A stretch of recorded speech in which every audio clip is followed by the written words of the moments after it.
let's just not worry about it. We ready to go? Yeah, I got it.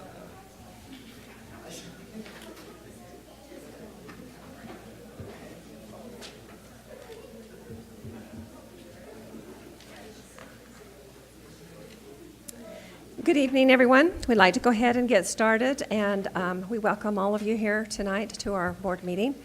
We'll do roll call first. We have Dale Hansen, our business administrator, Roger Pulsifer, board member, Terry Rhodes, board member, Jeff Nelson, board member, Alan Grunig, excused, Kathy Christiansen, board member, Steve Norton, excuse me, superintendent, Randall Bagley, board member, and Larry Jepson, board member. And we'll go ahead and begin tonight with the pledge and our mission statement by Dale Hansen.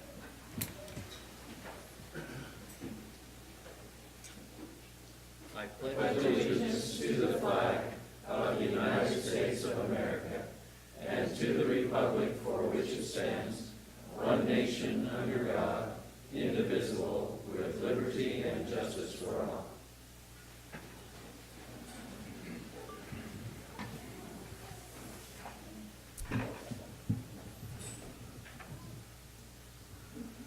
Okay, we'd like to start off with one of our favorite parts of this meeting, and that is teacher recognition. And we will begin first with recognizing and honoring Kelly Allen, a language arts teacher from White Pine, and Principal Benyon will be the presenter.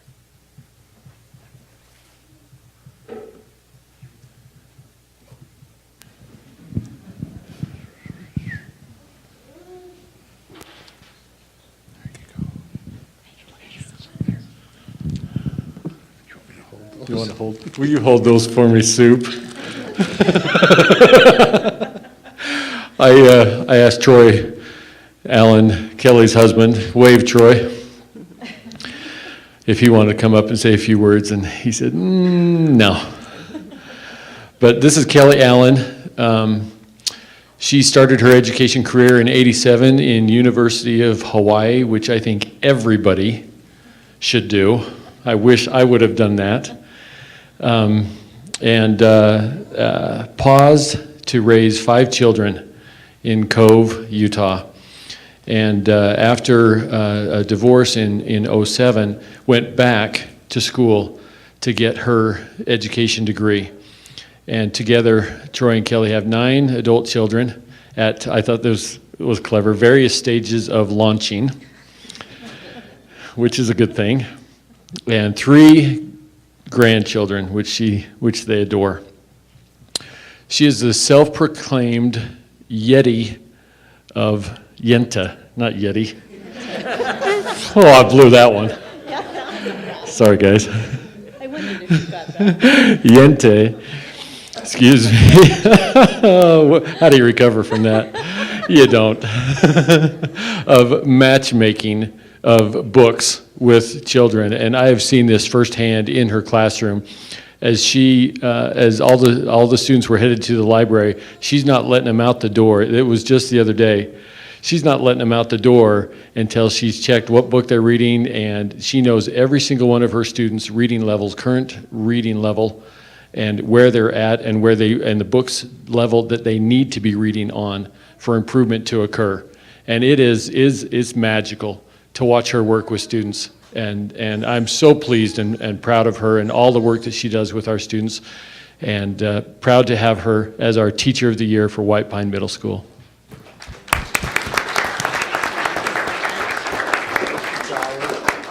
get that. I can give you that. But I'm going to give you the mic. Oh, I didn't know about that. Yep. You just got to say please, thank you. Well, thank you very much. This is quite an honor, and it's been a joy to work with Randy at White Pine, and we've got a great team. We're going to really miss each other as we dismantle at the end of this year, and we're working hard to make sure that all of that happens well, and I just really appreciate being able to work with such an outstanding staff. And thank you so much, Superintendent Norton. Appreciate it. And Kelly, do you have family Congratulations. here beside your husband? No. Okay, we would like to recognize him too. Do you want to stand Stand up, up. please? All right, thank you.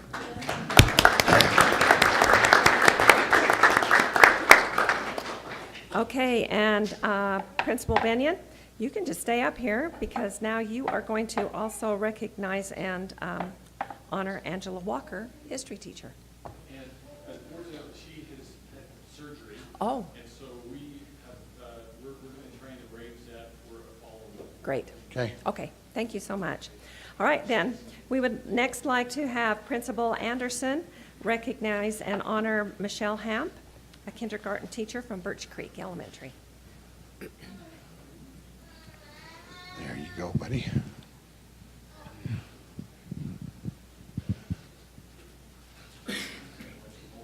You're gonna make her hold them, huh? Okay. This is Michelle Hamp, and it's a privilege for me to be able to recognize Michelle as the Teacher of the Year for Birch Creek Elementary. If you think back to the commercials, the double mint gum, there's the twins, the pears. One of the very first things I noticed when I went to Birch Creek is Michelle and Wendy come in pairs. Everywhere they go around the building, they're together. They do things the same. I'm surprised they're not dressed the same. So they really are a great working pair, and it was just a couple of years ago we got to recognize Wendy in this fashion, and I just think it's fitting that it's Michelle today. Her husband wrote a few comments, and I wanted to take a couple of those. It says, Michelle has always believed that a good foundation to a successful education starts in kindergarten, and specifically that she loves the purity and sincerity of kindergartners. She's learned a few things in kindergarten, like she can tie shoes faster than anybody. I think she's got a world record there, and she knows how to stop a nosebleed. A couple of important things you got to know in kindergarten. He also said she works tirelessly for her employer and her family. I have no doubt she works every bit as hard, probably not harder for her family, but I know she works hard for the school because I've seen her wanting to nod off in a few IEPs or faculty meeting or whatever, but I don't blame her because she's there till 11 or 12 o'clock at night. Almost it seems like every time that I'm there, she is there. So she works hard. He also went on and said her greatest teaching compliment is when she sees former students and remember kindergarten with appreciation and fondness. She is an important part of a high-performing team. It's just like I say, it is a great opportunity to recognize Michelle Hamp as the very best of the best. Congratulations.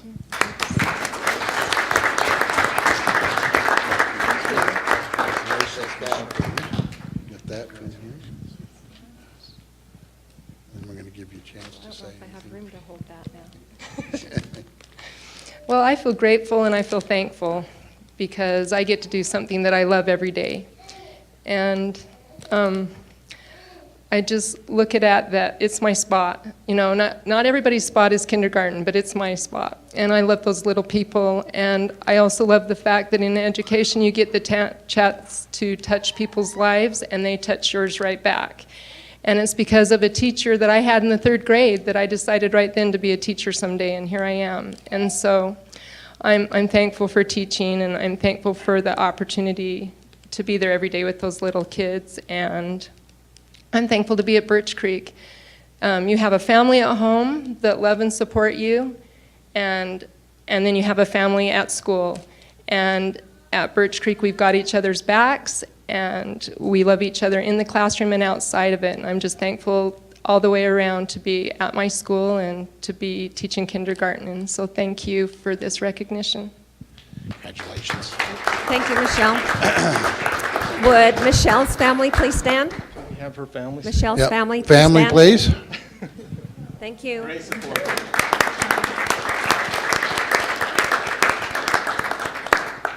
All right, and our last teacher that we're going to honor is from Heritage Elementary. Principal Jack will be doing the presentation for Mindy Larson, literacy facilitator. Excuse me.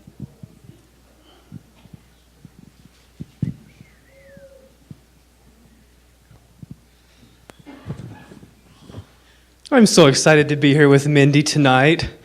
What a fitting honor for her. If you know anything about Mindy, you just are so excited with us tonight to be celebrating her and the work that she does.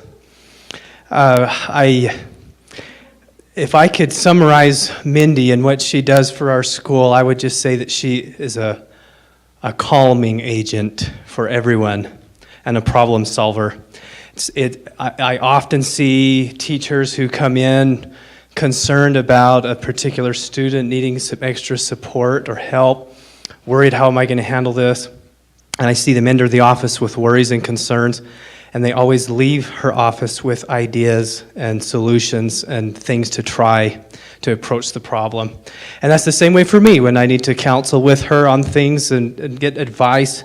She always has a wise approach, wisdom in problem solving and helping students. And I think that's one of the things that just makes her shine. But I've got a few comments that were written by some of her colleagues. Mindy Larson goes above and beyond to help our teachers and students. She wears so many different hats as she works with paraprofessionals, teachers, and students. And she always does it with a great attitude and a friendly smile.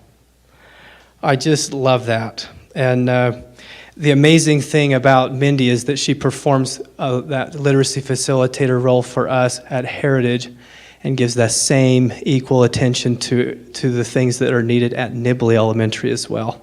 She plays that role at 2 locations, and I couldn't say enough about her and her ability to do that. So thank you, and I'd hope you'll all join me in recognizing her and appreciating her work.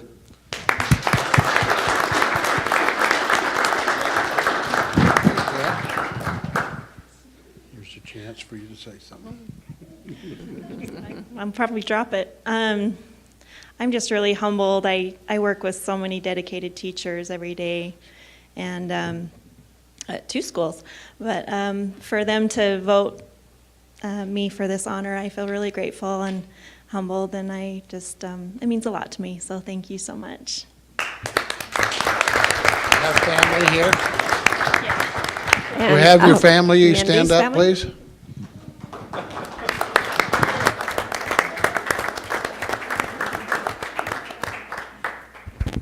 Thank you so much. We appreciate our teachers so much here in Cache District.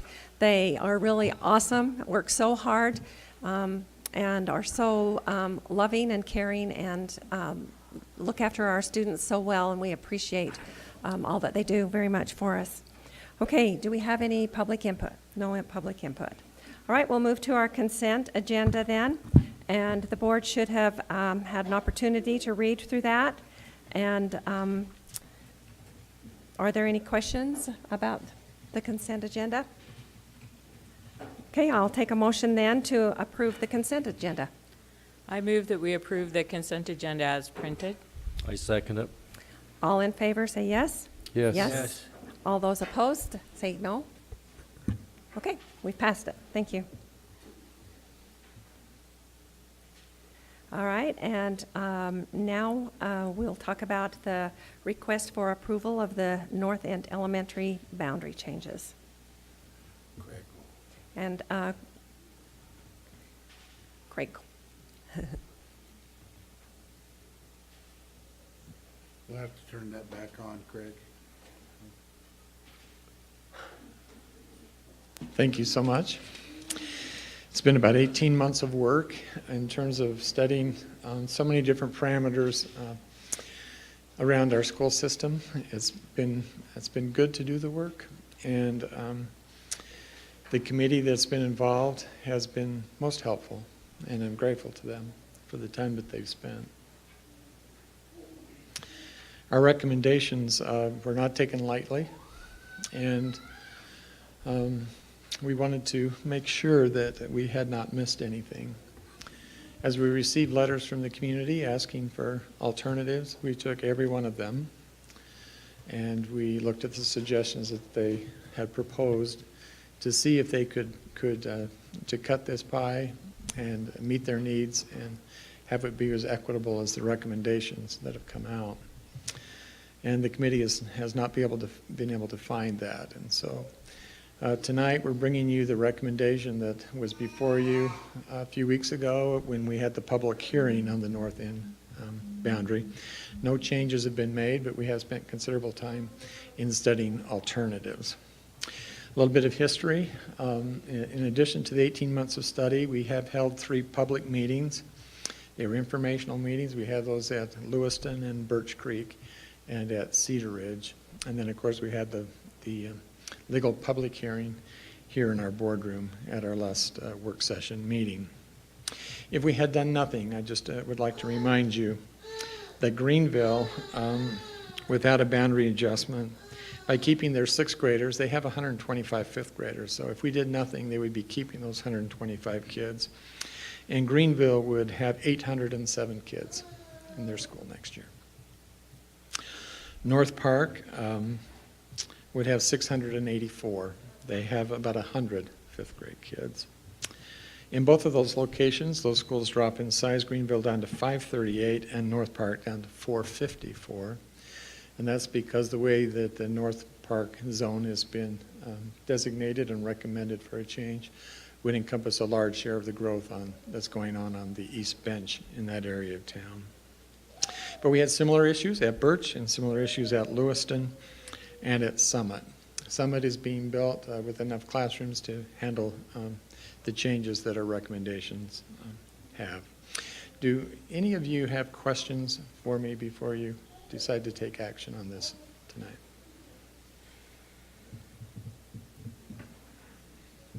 I have a question. Where are so to make those changes in numbers at Greenville and North Park, where are those students moving? Primarily, they're going to Cedar Ridge. Okay, that's what I guessed. So we had to move the 6th grade in. We had to find homes for a lot of kids, and so we're really taking over Cedar Ridge until it's converted back to a middle school. In the case of Cedar Ridge, it will open at about 700, just under 700 kids.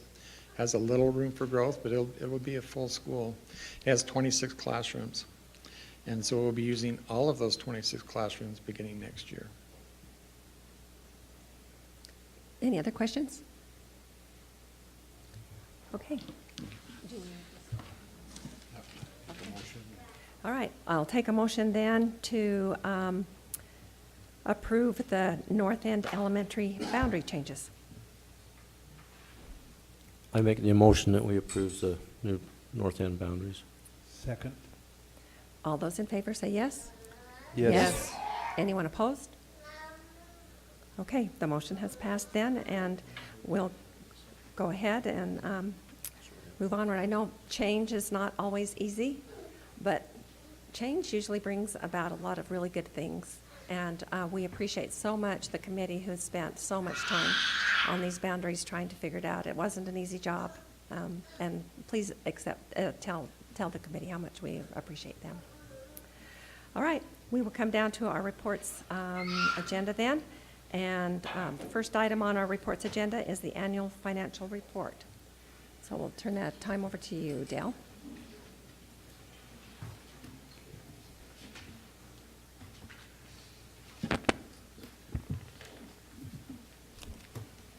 I know it's on board docs, which is the year-end financial report for the school district, but I've also given you a paper copy because I notice when the report is shown on board docs, a lot of the pages are turned sideways and that it's kind of difficult to read. So hopefully this was a little better for you. But we did have our audit report here in the previous board meeting. Really had an excellent year this past year, and very pleased with how we were able to operate. And so I know I've been told that I should keep my report fairly concise, and so I'd more than obliged to do that.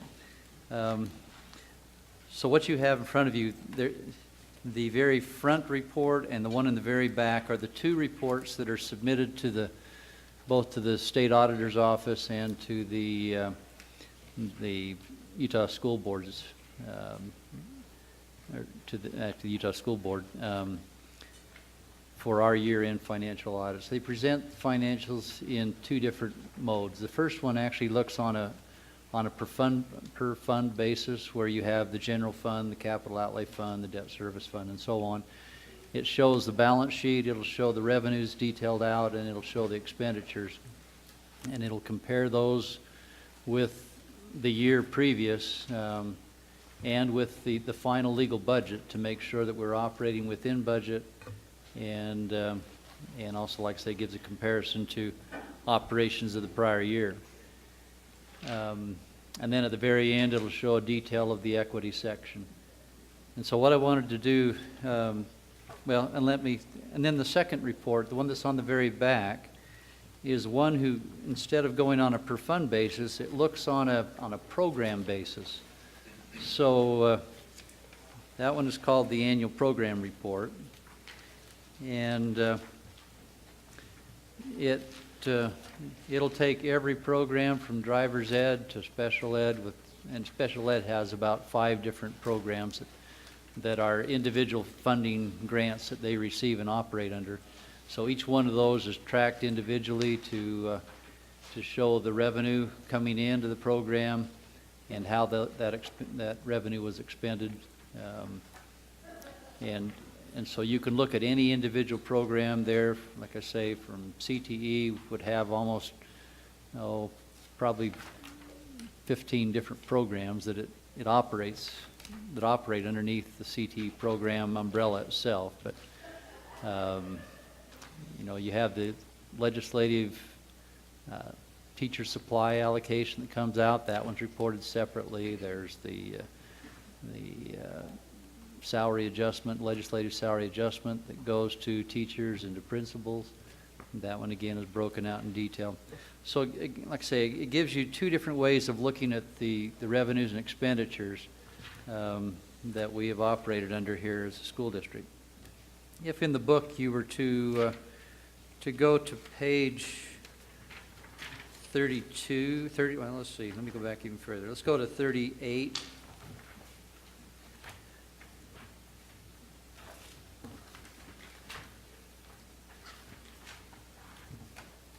Page 38 looks at the detail of the ending fund balance of the general fund itself. So it will show at the very top that at the end of the year, the fund had a fund balance of $13,472,000 and change. Of that $13 million, there's just over $4 million of that is what's classified as deferred revenue. So those are state grants that, by definition, you do not recognize the revenue of those grants until they are expended for the purpose that they were received. And so really it's a carryover balance, if you were to think of, in each of those individual state restricted programs. It's called deferred revenue. So we defer that revenue into the next school year. We don't recognize it in the old year. And so when you look at the net accrued balance, we really have then $9.3 million that we ended the school year that would be shown on our financials itself. Of that $9.3 million, we have the undistributed reserve at $2 million. That was what we increased this year from 1.6 million to 2 million. We've also established a reserve for large one there would be the Wellsville Elementary, the old Wellsville Elementary demolition. So we have $750,000 dedicated for that purpose, so that when it comes time to tear that building down, we have the funds set aside for that. On the second page of that, page 39, it then would show locally funded programs, so they're not actually a restricted state grant funding each of these line items, but these are then carried over as part of our equity balance. So this would include things like, the second line is the combined aid. So those are paraprofessional budgets that we have given out to schools that were not expended in the prior year, and so they'll carry over to the next year. You have custodial supply allocations to the schools. You have the high school opening costs. There's $1 million there. That is designated for Green Canyon High School when that opens next year. That $1 million was already set aside a year ago and continues to carry over into this year because they haven't expended any of that at the end of this last school year. You have textbook allocations of $240,000 that'll carry over. The line item 2 down from, or 3 down from that, which is school supplies, textbooks, media repairs. Those are the allocations we give out to the schools on a per student basis, where they then decide how to spend those funds in purchasing classroom supplies, purchasing textbooks, repair of audio or of instructional equipment. They purchase their library books, audiovisual, and periodicals out of that allocation. So there's a carryover combined of all the schools in the district of $1.2 million that they didn't expend. That is much higher than it normally has been in past years because actually Ridgeline High School was still purchasing a lot of items at the end of last year, trying to get ready for this new year that just started for them to operate. So a lot of those funds hadn't actually been expended by June 30th. And so there's probably almost $900,000 of that is actually the funds allocated for Ridgeline High School to open up. So anyway, when you take out all of these dedicated amounts that will roll over to the same purpose the following year, into this new year, we do have what they call then an unappropriated fund balance at the very end. Those are funds that are free and clear at the end of the year that really don't have a designated purpose at this point. And that leaves a balance of $3,066,000. From that, I know there was a salary augmentation that was made to employees of the school district, and that was greatly appreciated. I noticed that the employees of the district office actually provided a candied apple here for you, just saying thank you for that, and so that came in at just over $1 million in the cost of, it was a $500 salary augmentation that was made to each full-time employee, and then part-timers were prorated on the amount of that payment. And so those funds then, like I say, are free and clear as we work in this next year's budget, and I'll tie that in as I report later on the monthly financials, where we stand now. The page behind that will give you a comparison of that ending fund balance for the last 5 years, excuse me. And so you can see that unappropriated fund balance has actually increased considerably, and the main reason for that is quite often when those funds are carried over at year end, they weren't built into the budget for the following year at that point, and so they normally have just kind of slid into the financials. Generally, we've paid a small salary augmentation or something to that degree from those funds, but the majority of those funds have just carried over from year to year, and so they continue to grow a little bit. But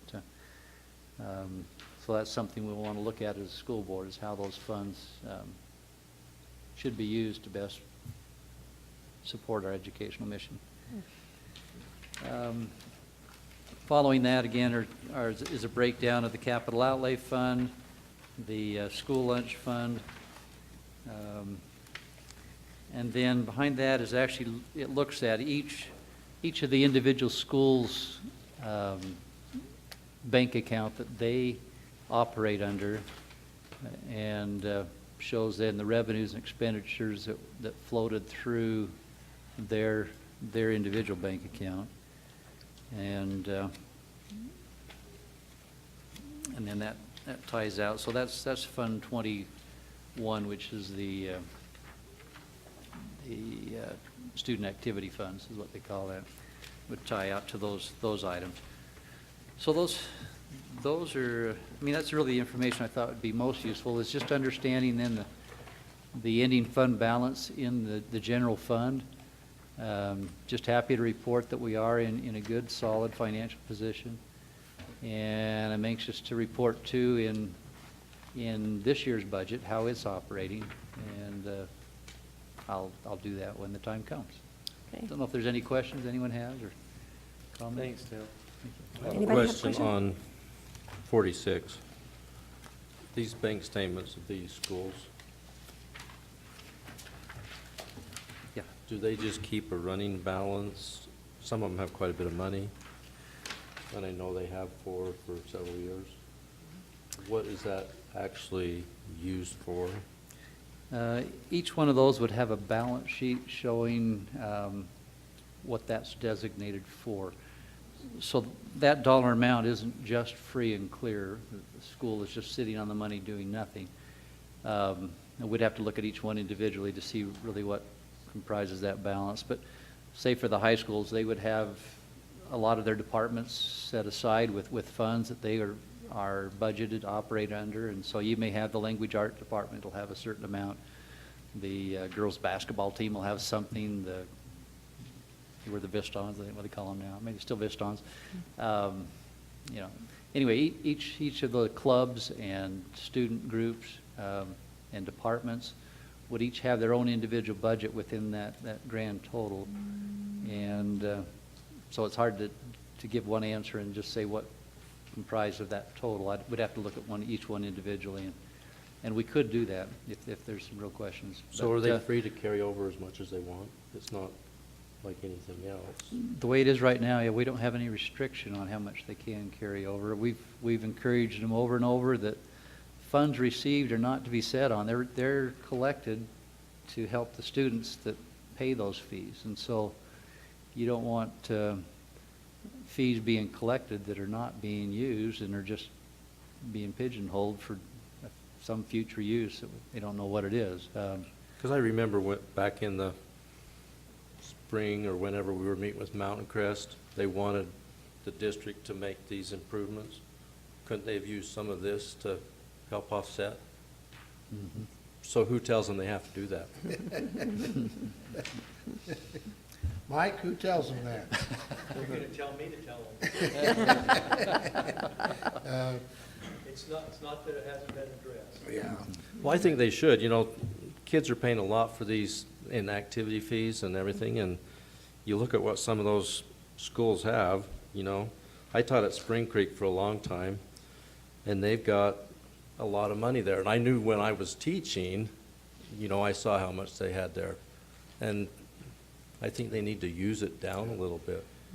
Yeah, and that probably would be a good thing to discuss in the future, like look in detail. There are not a lot of funds that are not categorized to something already like the Capriels, the band, the football program. But there are, and we allowed some money to transfer from Willow Valley to Mountain Crest when that transfer was made, because we knew those same kids would be going on, and there was a sizable amount of money there. Some of it also went to the South Cache. That money is free and clear to do, and she's done a lot of projects. If you've been down there, there's been a lot of painting going on. So she's identified areas where she's putting her money. We've kind of identified areas where we're putting, when we get done with that process, we'll sit down again and decide how much money's still left that we could do some improvements to Mountain Crest. Okay, But because I know each school would be like that. There's a lot of money that's there, but a lot of it is like Dale says, for the funds that come to us. If they're special ed funds, they have to be spent on Right. special ed. So much of it is tied up. But there are sizable chunks. We have really good principals who are savers rather than spenders, and that's kept them out of trouble for lots of times when things got lean. They were able to go to those resources. But we do still believe the philosophy that any fees that are collected from a kid from 9th grade on to 12th grade ought to be spent while they're in that 9th grade to 12th grade experience. So, yeah. Okay. I have a question. So what happens to the Cedar Ridge balance next year? Well, I'm certain there are lots of people with their eye on the money. That's why I'm asking Dale, what happens to that money? yeah, like I say, just like happened at Willow Valley, we try to have the funds follow the students who helped accumulate that balance. True, this may be a multiple year accumulation, but so it's something we'll have to sit down and decide as we look We where the haven't students crossed will that be bridge yet. attending. But yeah, there's no firm decision yet how that'll pan out. We just try to look at each one individually because each one's kind of unique depending on its situation. Yeah. Okay. Thank you, Dale. It's always amazing to me how you and your staff keep this district running in the black, and appreciate the hard work and integrity of your work in keeping our budget going. All right, we'll go ahead then and take a motion to accept the financial report. Actually, this is just a report where we Oh. don't take an action. We don't so- have to take an action. Yeah. No, we don't Perfect. have to take any more action. Oh, tonight. thank you. And I forgot to do the discussion on the other one. It's okay. Anybody have any discussion back there they wanted? The audit report does have to be accepted, and you did that already. This is just a report. Okay, great. Thanks for helping me out. Okay, I guess you're up again then. Okay. On board docs, you'll see 3 months worth of financials reports. So you'll have one for July, August, and September. October is completed now, but didn't get in time to put it on this agenda. And so the carryover balance that we talked about, the $3 million in the general fund, is now included in those financials. So that they do recognize each of the program's carryover balances being placed in their program budgets. The unrestricted programs, such as those supply allocations to schools and all that, have been rolled into their appropriate categories. So that's all current. One thing I would mention is that we're making a move well, we have made the move to become self-funded on our health and accident insurance coverage. And so as we actually looked at the end of August, all of the premiums that should have gone to the old traditional insurance coverage we have had should have been paid out. So all the premiums in that are paid. We've been carrying an account, a liability account, where throughout the year we have, for 9 deductions, we have the premiums charged to employees, and it goes into that liability account. And then over the 12-month period, the premiums are actually paid. And so at the end of June, we had a liability in there that should have been sufficient to cover July and August insurance premiums. But when we look at actually then what was at the end of August, then all those premiums have been paid. That liability account should actually have a zero account balance. And as we got to that point, we actually looked that the balance in that liability account is $1 million short of where it should be. Meaning that somehow in the charging of premiums to programs, to actually paying the premiums itself when they come through monthly, over a matter of, 10 years or so, that balance has not stayed true all the way through.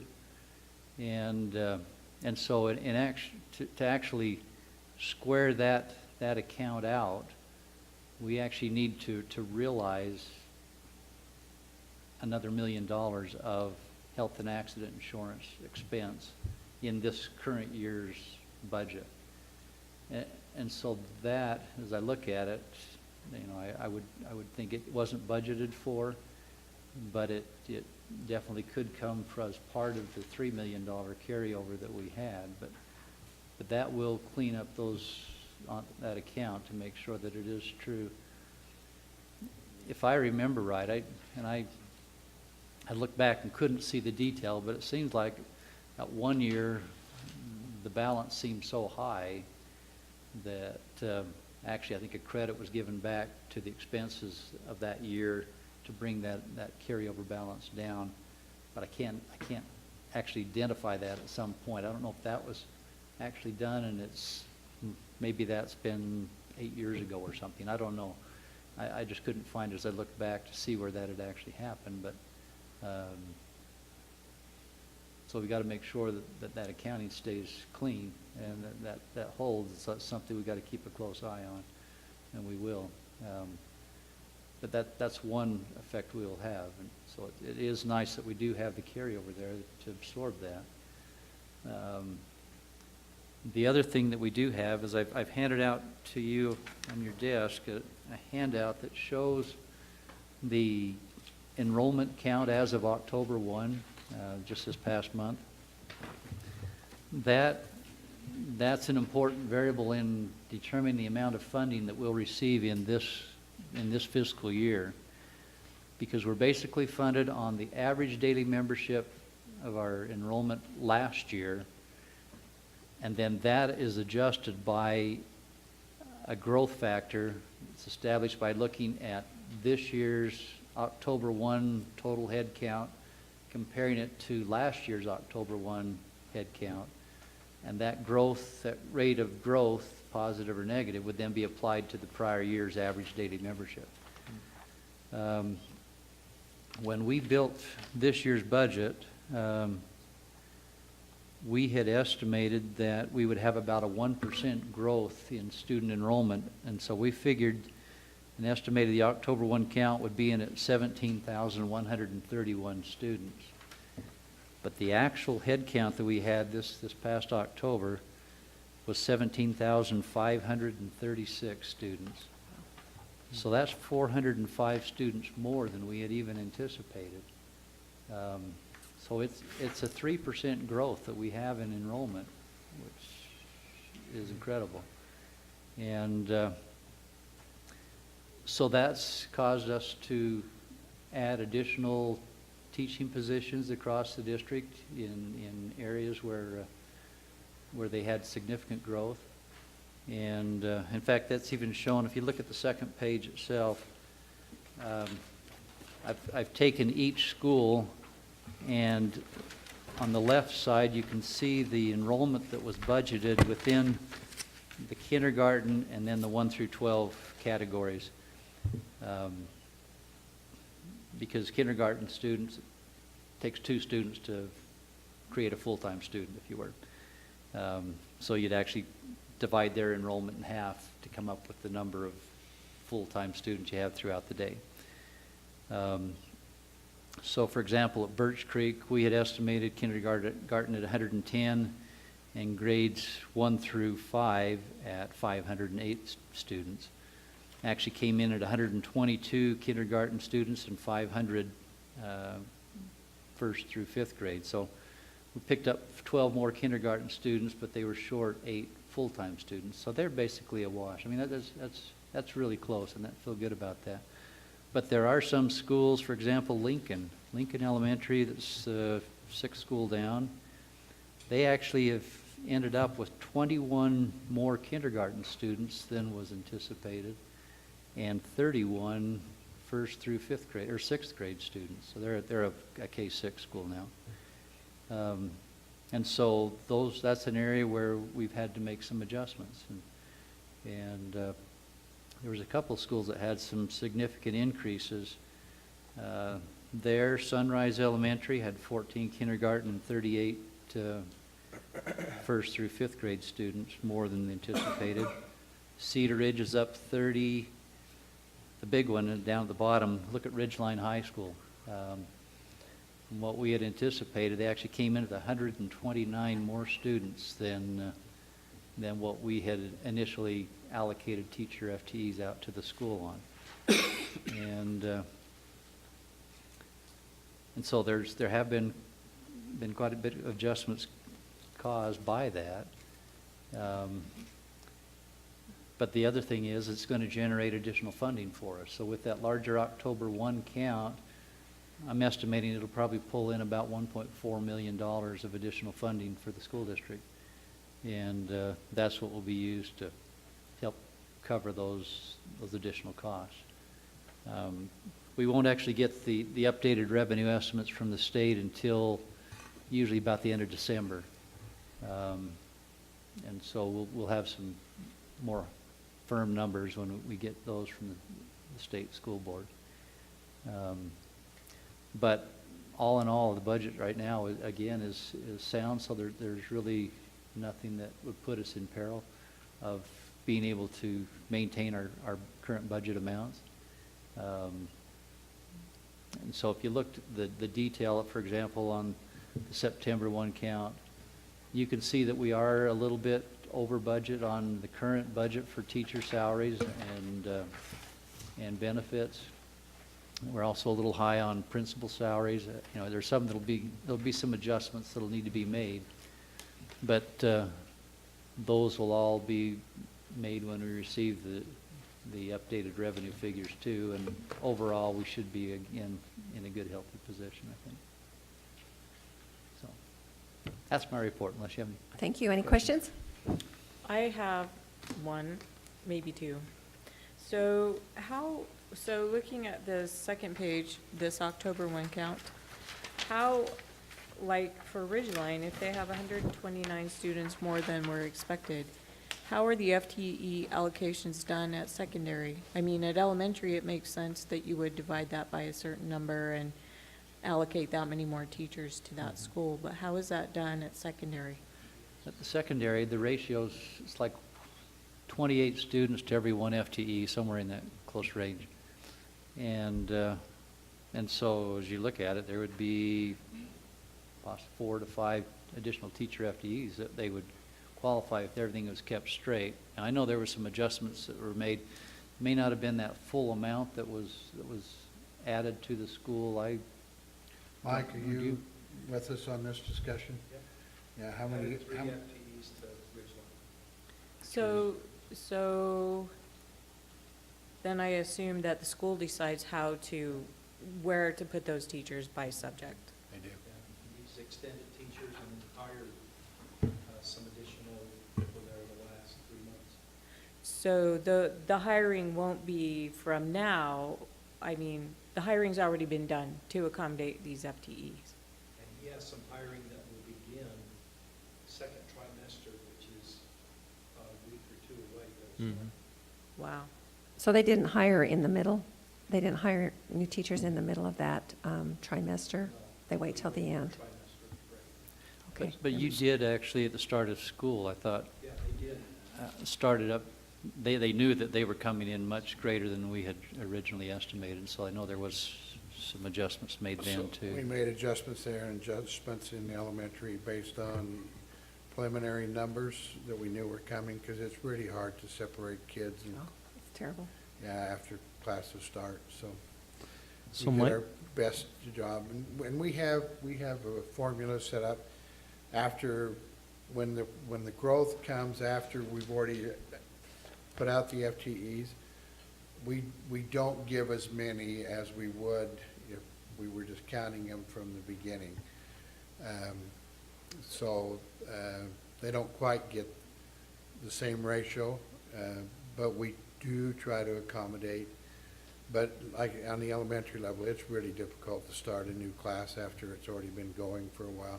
So we usually augment with aid time.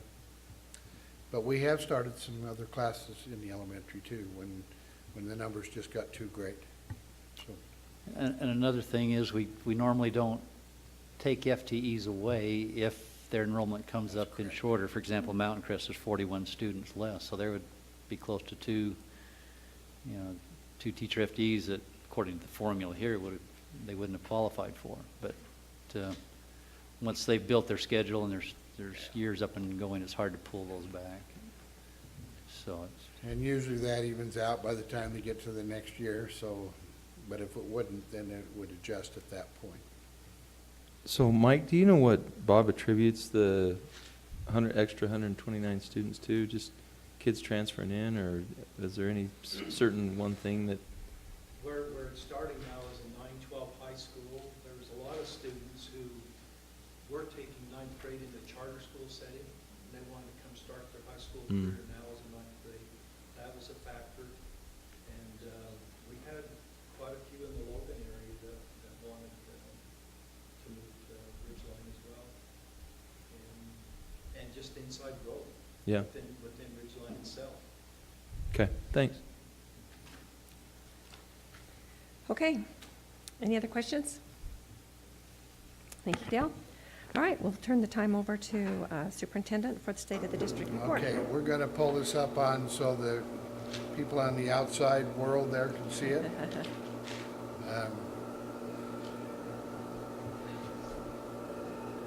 Okay, this is our, and Alan asked that this be put in written form, so we're not going to, it's multiple pages. And let me just give my thanks to every department, every section of our district that we asked to provide information, did a wonderful job. So I'm just going to highlight some stuff for you. Please accept this report on the state of the Cache County School District for the 2016-17 school year. We are the top performing district in the state because we have great students, supportive parents, and a dedicated staff of employees who work very hard every day to help this district meet its mission goals of faithfully educating our students. We sincerely wish to express our appreciation to our school board. They are very supportive of all that goes on in this district, and they provide quality leadership. So we're just going to go quickly through the procedure here and just highlight some things. We started off with our elementary. There's your scores. There's your state assigned grades. I think if you look across the yellow, you'll see that the state, this is the kids who are proficient, language art 44%, math 47, science 49. Our district is 56, 64, and 63. Those are significant differences between the state and our district, and then you can see every elementary school there and how well they have done in getting their kids proficient. You got to remember that, 2 years ago when we were under the old system, or was it 3 years ago now, I can't remember, we were in the 95% for most of our kids proficient. Standards have gone up. We are still working on getting back to that level, but that's our goal, is to have those same kind of percentages. And it's just really nice that our district is doing so well. State assigned schools, all A's and B's, with the exception of Birch Creek, which will be in that category, I'm sure, this next year. Like I say, I'm just going to highlight, there's your Dibble scores. Dibble scores are really a precursor so you can understand how well kids are going to read. State of Utah has 47.83 of the third grades making typical or better growth. We have 80% of our third graders making typical or better growth. So from the time we test them at the beginning of the year, as we go through the year, all our kids are showing that kind of growth. The state doesn't get that kind of growth on their kids going through Dibble. Proficiency on SAGE in our elementary, State of Utah 41, and Cache District 57. So we'll just keep on trucking down here. Dual language immersion is one of those things that came into our district a few years ago. It is just amazing how well that program goes in teaching language. There's a test on how well kids are speaking the language.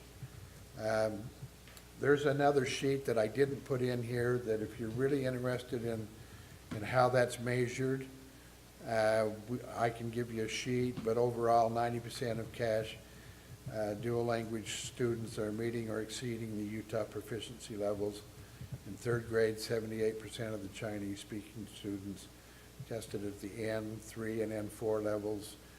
This is equivalent to the state target for fifth or sixth graders, and there are third graders, okay? In 2015-16, SAGE results, the highest performing classroom in the fourth grade across the district came from the Portuguese side.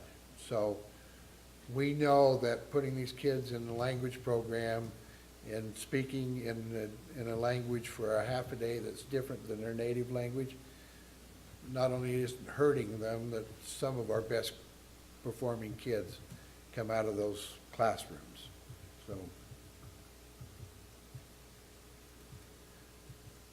going on down, just to give you an idea, 950 kids enrolled.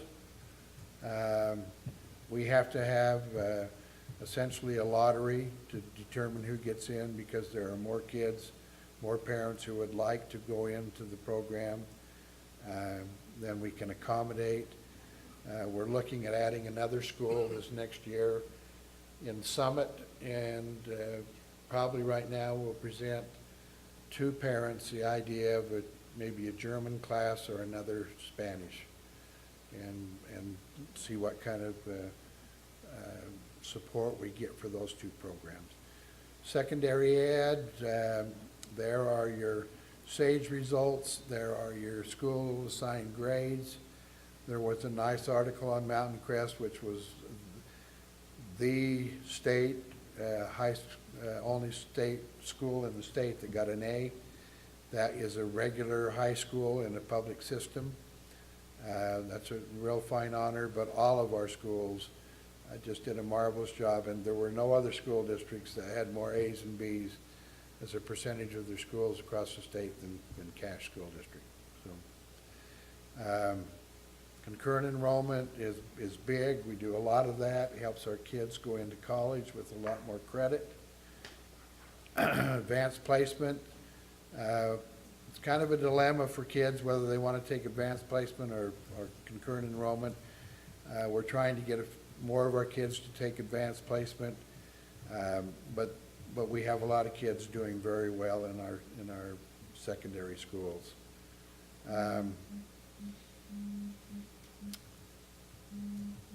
Just go down here. There's lots of reading, but we won't. This next talks about kids who are learning English language. You can see how we work with them to find out how well they're doing.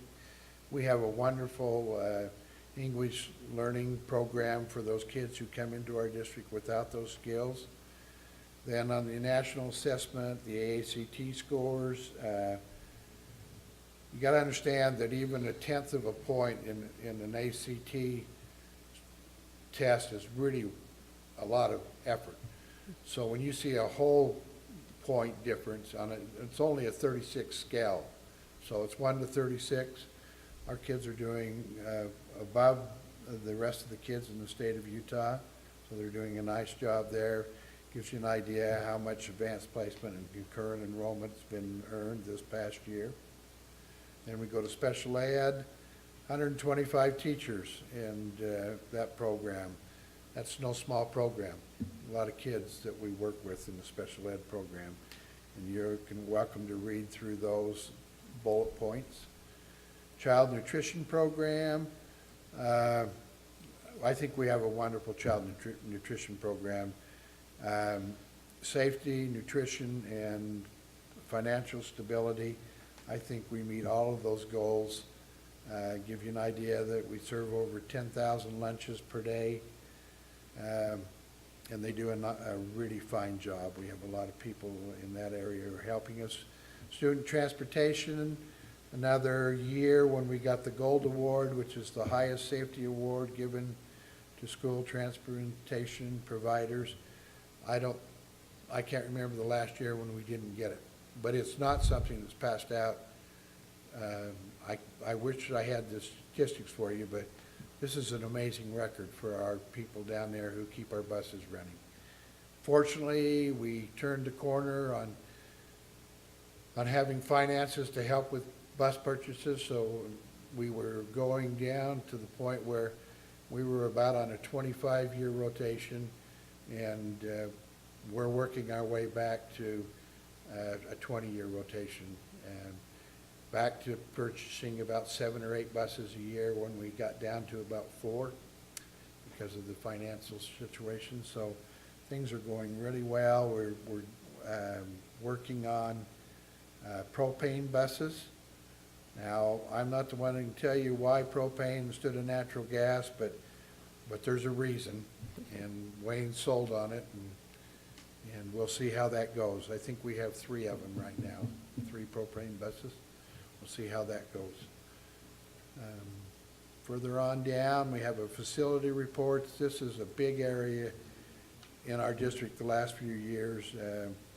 Total of 2,311,000 square feet, 16 elementaries, 2 6-7s, 3 middle schools, 3 high schools, 1 artillery school, district office, service center, and another high school coming on. And we're going to build an alternative high school. Bruce Parker has just done a marvelous job of shepherding us through this process. We've got ourselves out from under a lot of buildings that were dangerous to our kids. We've replaced pretty much all the seismic problems that we knew we had, especially with 2-story buildings. One of the areas that is of concern to us in the amount of cost, we're probably the district that was hit the hardest, because we've had a building plan in this district for a long time that has individual furnaces in classrooms. And so when the bill was passed for carbon monoxide detectors, it says every place where there's a furnace, you have to have a detector, and it has to be hooked up to the system that will notify the people in charge.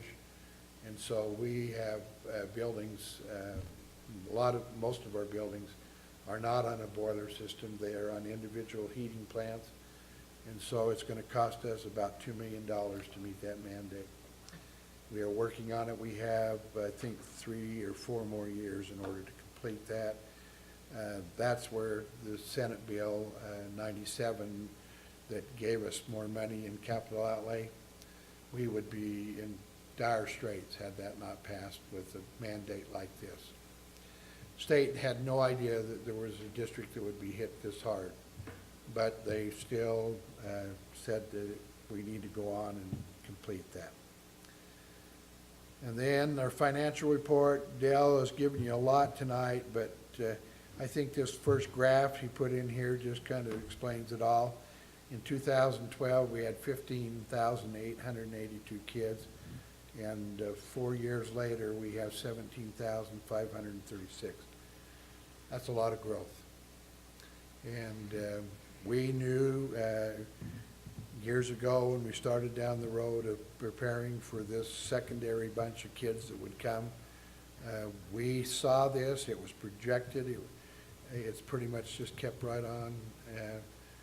And it might even be getting a little more intense than what we had prognosticated. So, but that's an interesting, people want to know, why are we building? Well, that's the reason. That's about 2,000 kids in 4 or 5 years. Okay. Revenue sources, I think this is of interest to people as we put this on the web. State pays 60% of the funds running this school. That all comes from basically income tax. Property taxes, 25%. Other local would be 8%, and federal is about 7%. So we benefit greatly from the fact that the state of Utah years ago equalized their funding and took all the income tax in the state and distributed it out equally to help a kid born anywhere in the state get the quality education that he needed. And then he's got a pie chart there that shows you that same kind of expenditures by fund, and so you can look at that, spend as much time as you want. This is a nice highlight, and we couldn't have even talked about this last year putting this report together, but the Public Information Office has just been a wonderful addition to this district. They kind of talk to you about the things that they've accomplished, things that they've done already. But I think the highlight would have to be that we have a brand new website. We have the ability to contact parents. We have a way to get out the good information of our district on a day-to-day basis with somebody responsible for that. And this just gives you a few of the articles they've worked on, a few of the press releases they've worked on, major magazine articles, and they've got themselves associated with the national and the Utah associations that deal with these particular areas. Great addition to our district. And then we have the technology support services. We've come an awful long way. Those of you who go out and visit our schools, and you did it years ago, would have found that technology was one of those areas that we weren't very efficient and very effective in helping our teachers meet their mandates and goals of educating our kids. And I think we can say that that has completely been turned around, and that we get most of our accolades from the field, but from people who are pleased with what's happening in our technology. And so that is another compliment to Tim and the people who work for him. Human resources, I think we can say we're probably one of the districts in the state that has not been hit by the teacher shortage. We'll probably be the last one in the state. We have an institution that turns out a number of quality people who want to either stay here or need to stay here because their spouse is still going to college. We have isolated areas that we struggle with sometimes, speech and language people, math, science sometimes, and some other special ed areas sometimes get a little more difficult than some of our other areas. But that's the report. I wanted you to take time to read it, and then next week, if you have questions, I'll go into any detail, help you understand. This is a great district. You know that, and it's great because of all the people that we mentioned at the very beginning. It's just one of those areas in this country that is doing an awful great job in educating their kids, and it happens because parents and students and staff all work together for that cause. So, Thank you. Okay. Any questions? Maybe we should, Great report.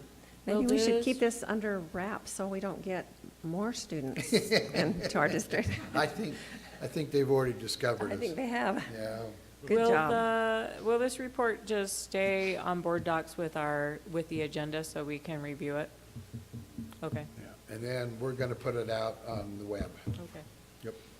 All right, last meeting, we talked about doing a 30-second statement on positive outcomes of the district. And now we have all of these pages that have all of the positive outcomes of our district. And if someone on the board would be willing to write a 30-second statement, we will have completed all of our MBA goals in time. Anybody interested in taking that assignment? Yeah, I'll take it. Awesome. Okay. He's going to condense that whole report into 30 seconds? Yes. Wow. That gives me some latitude, right? You are a super talented guy. Thank you, Jeff, for doing that. Yeah. So, when you get it done, why don't you send it to Carolyn? Okay. And she can send it out to us, and then we can get that marked off, and we have now completed all of our goals for our MBA Okay. for this year. Okay, thank you, Steve, and for all of the departments that have worked with you this year. We are lucky to have such great staff here at the district, and as you said, great parents, great students, and great teachers. A lot of good things here in Cache County School District. Question. Yes. Can you send us a list of what those goals are that we finished? Since I don't know what they are? Yes, I handed them out at one time. So that I can put them on my USBA account? Yeah, let me go back and see if I can find them. You know, I've got a copy of it. I'll You send do? it to her. Okay. Okay, all right, cool. Thank you. Hey, well, have Carolyn send it to all of us then. Okay. Because we all have to put it on. Okay, board committee reports. This was a new topic that we've added to our meetings, so we can kind of all stay on top of what's happening everywhere in the district, not just on the committees that we serve in. And we are going to start, first of all, let me see here, what we're going to start first of all with. Internal audit. Yeah, the internal audit, and then are you doing the I've got calendar? the calendar. Okay, all right. So go ahead, Terry, and give us an update on the internal audit. Okay. The internal audit committee worked or met, oh, I don't even know how many times last year, but anyway, we met a few times last year. And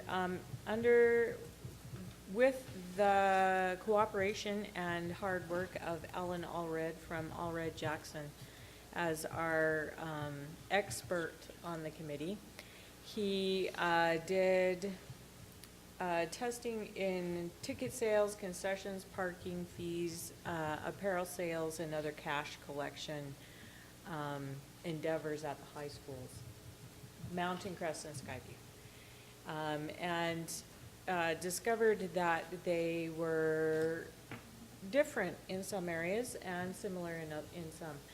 And it came down to his recommendation was that, and the financial secretaries at the two high schools requested that at a district level we create cash and money handling forms that could be used by both high schools so that they would be consistent in their reporting and their procedures and how they do things. So Alan created those forms. We are also working currently on an accounting procedures book for all of the high schools, so that they also are looking for the same numbers and reporting the same numbers in the same way. So there's consistency and across the district, especially since we'll have 4 high schools next year. And this coming year for 2016-17, we all are super nervous about fixed assets because apparently there were lots of transfers of fixed assets from one school to another with the division of Mountain Crest and Ridgeline and other elementaries, and just a lot of movement in the district. And apparently there's a lot of fixed assets that moved with people, and that wasn't documented.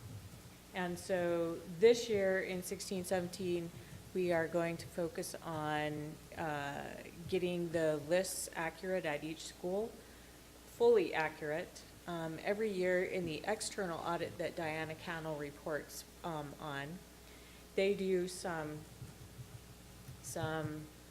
minimal testing on fixed assets and everything, and she expressed concern this year or after last year's count. So so we are going to focus on that in our internal audit for this next year, for 16-17, and try to help everyone come up to speed with, at each school, keeping their lists of fixed assets accurate and the correct paper trail following the fixed assets. And having so many teachers on our board, I see that you're all smiling about fixed assets and how they move from school to school somehow. So anyway, that's what our focus will be for this year. And our next meeting will be on February 2nd. Thank you. All right, hopefully we'll be able to track down all the fixed assets. And for those of you who didn't teach school, do you know what fixed assets are? I know what they are at Innovar, but tell me what they are. Okay, so it would be like your computer. Kathy shouldn't be saying this. I shouldn't be saying. She has a list that's old. Like she would tell you a video recorder, slide projectors and recorders and things like that. So all of that has been updated since I left.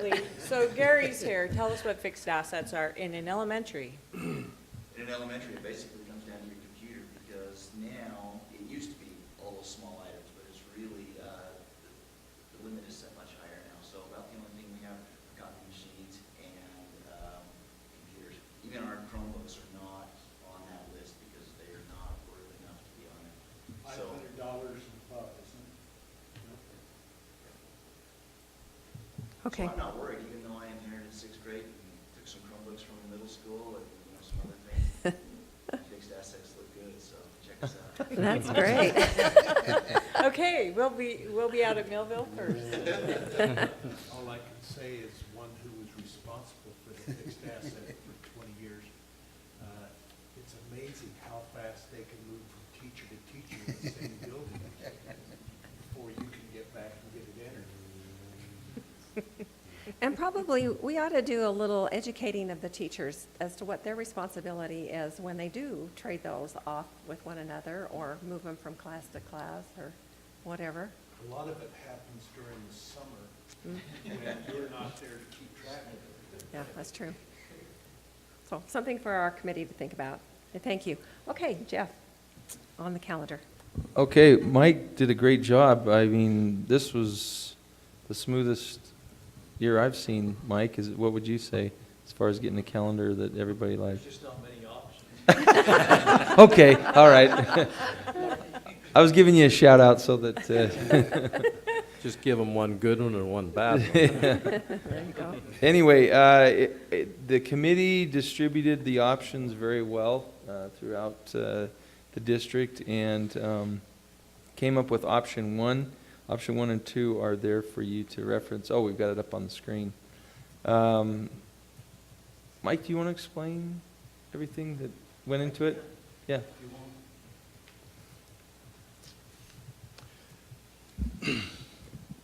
And I believe the notes, we'll go back to another page where there's notes, but really the only difference on option 1 is the start date. Option 2 starts a week earlier in August. August 17th is when it was going to start, but it would have allowed us to end school in May instead of the June 1st. And that was one consideration that the committee had, and they did go out and report back from all their committees and their different percents. When teachers reported, 60% wanted option 1, administrators 100% option 1, the parents 60% option 1, and classified, they're a little unique. Really, either option will work for them. Their biggest hang-up is a long spring break, a week spring break, and the Christmas break. It just they have employees who are not working because their hours are punched in a clock, and those aren't the best opportune times not to have hours. But that's unique to that organization. And when we're back here with option 1, really the difference, that the other part that they considered was a spring break. Would they ever consider going back to a 3-day spring break versus a 5-day? And no, that's not even a conversation. They do not want to talk about that. There was one request made. Utah State has approached both Logan District and Cache District, wanting to know if there would be any way that we could come to some middle ground on a spring break. Utah State has theirs the first week of March, and Cache and Logan, we've always been the first week of April. And so we asked also the committees to talk to their people about would they consider trying to meet in the middle of March, and that came back pretty negative. No, they want spring break in the spring and not in March. So that's some feedback we got from the groups. I know Utah State would still try to work something out, but that's even another year away before we try to do anything with that. So there's got to be more discussion involved in that. So this is one they like, and we end up ending school on June 1st on option 1. And then, Mike, it was a half day on the Friday before Christmas, right? Yep, there's always a discussion about Christmas break. You know, how long will Christmas break be, and when do we come back? And so Christmas break in December on the 22nd, that'd be half day of school. And then if you go up to January, Tim, on the calendar, back on the top, January, we'd come back on the 3rd of January. So that was going to be the 22nd, or would we come back to school on the 2nd? And they would like to come back start school on the 3rd, take half day off on that Friday before Christmas. So that's it. Thank you. So we'll ask for your approval on this in December. Okay. Does anybody on the board see any problems with this one? I have a question. What would be the benefit of coordinating our spring break with USU? Just, I've got a kid at Utah State, and his spring break's a month off of my spring break. It'd been nice to have them together this year. Well, why should yours be any different than mine? Exactly. Than my family? Oh, okay, so it's a family thing? Yes. Yeah, Okay. just coordinating. I will tell you this is just from my own personal experience, one big problem with having the same breaks is that the Cache County District and Logan School District do the Young Writers and Artists Fest during the week that USU is off, so they can use their facilities up there. And if we were on the same, I don't know how they'd ever pull that off. Maybe it would have to end. So it's just personal footnote. And if you want to know from a perspective of somebody who's working up there at Utah State with kids, if they were to move very close to us, they're moving to where they're a month away from where school ends. And so they're never going to come to where we are. We're going to have to go up to somewhere where they are. And if you want actually a spring break, you're getting a winter break. And if you can get out of town in March, that's a great time to leave. But if you have to stay here, well, it's not good in March. Oh, it's warmer and warmer and warmer in March. I mean, look, it's the middle of November, and we finally got a skiff of snow. Okay, well, thank you for that report. We'll move on to the Vice President report, which is about this governance handbook. And I'm hoping that everybody had time to look at this document and, or this sheet with the information on it and see, was there anything on this that you would be against having in the booklet? Has everybody had a chance to read it? Did you ever find out what, let's see, what was it? The governance? A listing of the board's governance norms? I did not. Okay. No. Do you know what that is? I have not found that particular word in any of the publications. Well, maybe that I- that's one we should leave off. Would that be, because governance norms is like, would that be like that we have a board president and a vice president? Oh, maybe. Is that what that would be? I don't know. Because it's referring to the board. Yeah, I'm board guessing it's governance norms. probably things that the board does that are not policy and procedure. They're just kind of a practice, a normal way of doing things. I don't know. Like what, for example? For example? If I could come up with much, I have, but I'm just saying, I'm trying to think something that's, well, having two board meetings a month, Oh. I guess. I don't know if that's actually in policy, but that's a norm. When I came down here, we only had one in Idaho. I wanted to cut it back to one, just because of all the preparation it takes to get ready for a board meeting. But the norm was two here, and so we have two. But you can get by with just one if you want. So I don't know if that's what they're talking about or not. Okay. All right. So should I just look over this and choose one that we start working on? Yeah. Okay. And then I'll just bring it to you, and Okay. and we'll say this is the one, and what do you think? And we'll get some ideas, and then somebody can write it up, and then we'll move to the next one. Okay. Okay. All right. Randall, can you give us our chapter 9 Yes. lesson? Chapter 9 in our book was entitled, Do You Share Your Vision for Education with the Community? And the author talks about a lecture that he heard from a university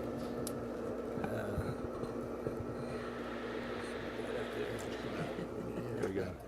He talks about a lecturer, Christopher Edley, who was a dean of the University of California Law School, and this lecture occurred in 2007. And in it, he talks about education being one of the few remaining frontiers of the civil rights movement. And he tends to draw parallels between education reform in the early 21st century against civil rights movements that happened in the 1960s.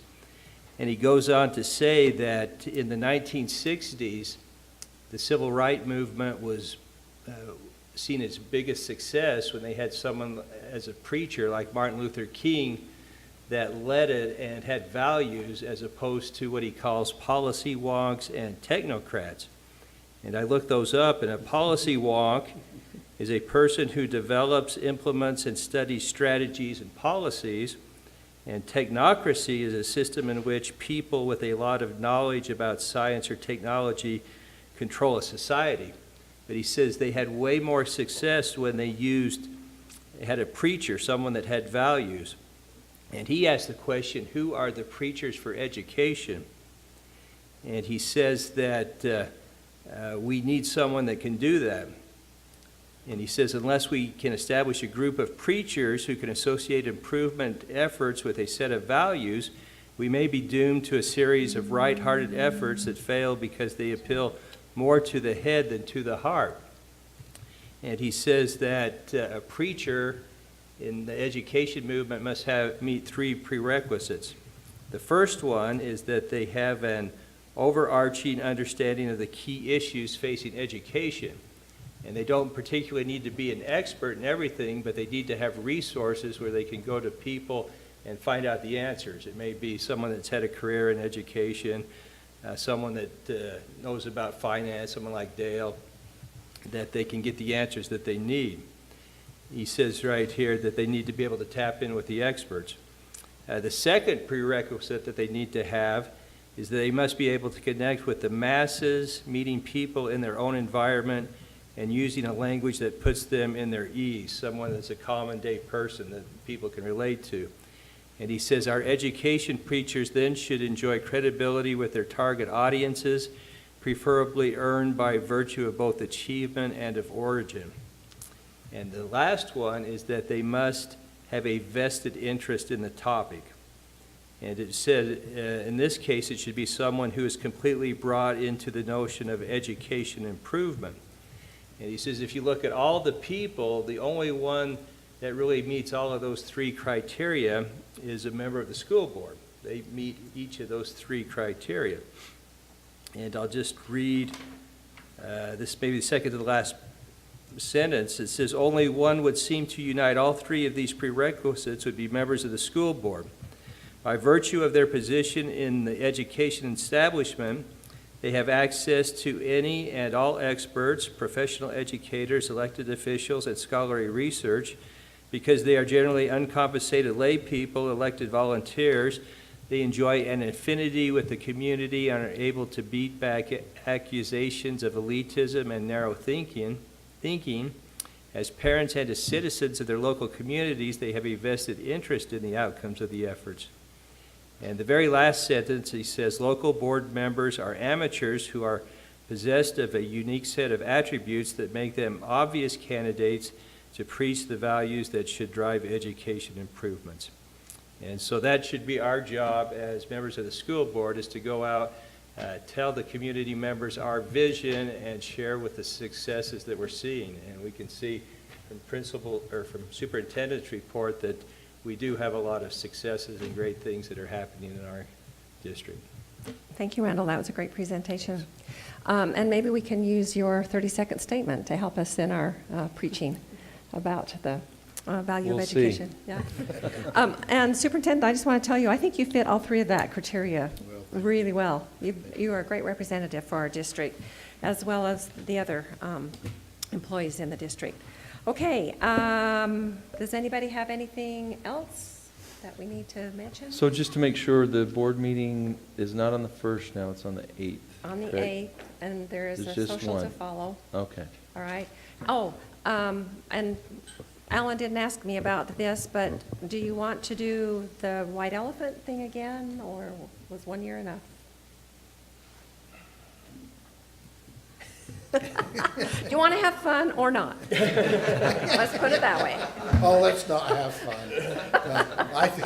I I like vote we do it. I Some vote of we do us it. are just boring that way, you know?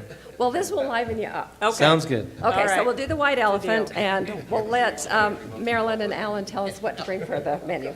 Okay? So plan on bringing 2 white elephants that will be fun to I exchange. really don't think it's going to Okay? All right, I will That's a take a great motion gift, to adjourn the meeting then. I move that we adjourn this meeting. I second it.